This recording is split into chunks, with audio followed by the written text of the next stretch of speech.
اعوذ باللہ من الشیطان الرجیم بسم اللہ الرحمن الرحیم۔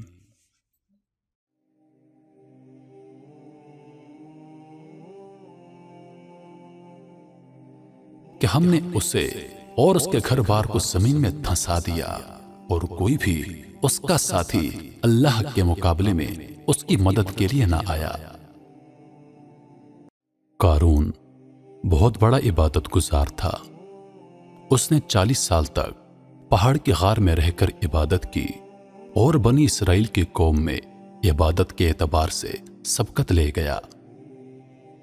ابلیس نے قارون کو گمراہ کرنے کے لیے مختلف شیاطین روانہ کیے، مگر کوئی بھی اس کو گمراہ نہ کر سکا، حتیٰ کہ خود ابلیس اس کے مقابلے کے لیے آیا اور اس کی عبادت گاہ کے قریب پہاڑ کی ایک جانب عبادت کرنے لگ گیا اور اتنی عبادت کی کہ قارون پر سبقت لے گیا۔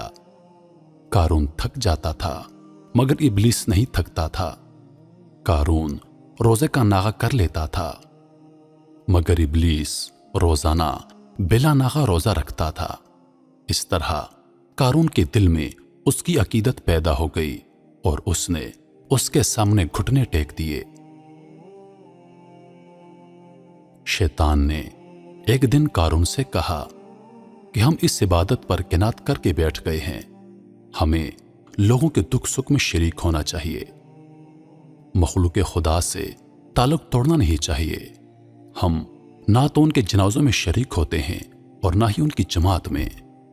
ہمیں یہ عبادت بنی اسرائیل کے اندر رہ کر کرنی چاہیے، اس طرح ہم ان کے دکھ سکھ میں شریک بھی ہوں گے اور ہماری عبادت دیکھ کر ان کے دل میں بھی عبادت کا جذبہ پیدا ہوگا۔ چنانچہ یہ دونوں پہاڑ سے اتر کر بنی اسرائیل میں آ گئے اور عبادت میں مشغول ہو گئے۔ بنی اسرائیل ہر طرح سے ان کی خدمت کرتے، کھانا لا کر کھلاتے اور سب ضروریات کا خیال رکھتے۔ ایک دن شیطان نے قارون سے کہا کہ ہم بنی اسرائیل پر بوجھ بن چکے ہیں، یہ کوئی اچھی بات نہیں، ہمیں چاہیے کہ خود محنت کریں اور کما کر کھائیں۔ اس پر قارون بولا، تمہاری کیا رائے ہے کہ ہمیں کیا کرنا چاہیے؟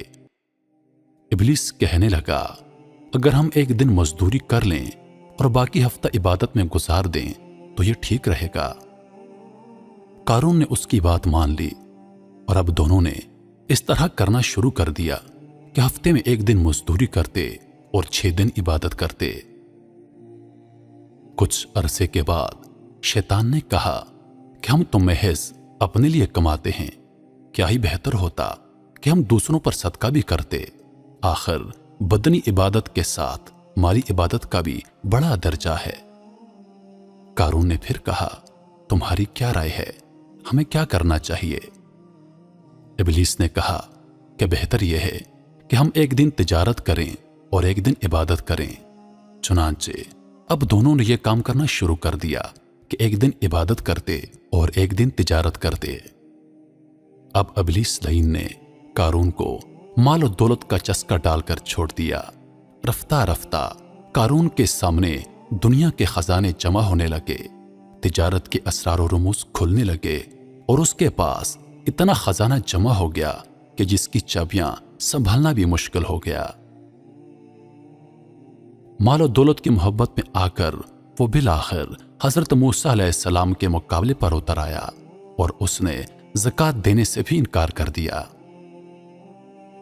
دنیا کی محبت اور مال و دولت نے اس کو اللہ اور دین دونوں سے دور کر دیا۔ چنانچہ اللہ تعالیٰ نے اس کو اس کے تمام خزانوں سمیت زمین میں دھنسا دیا اور دنیا کے خزانے اور مال و دولت اس کے کوئی کام نہ آیا۔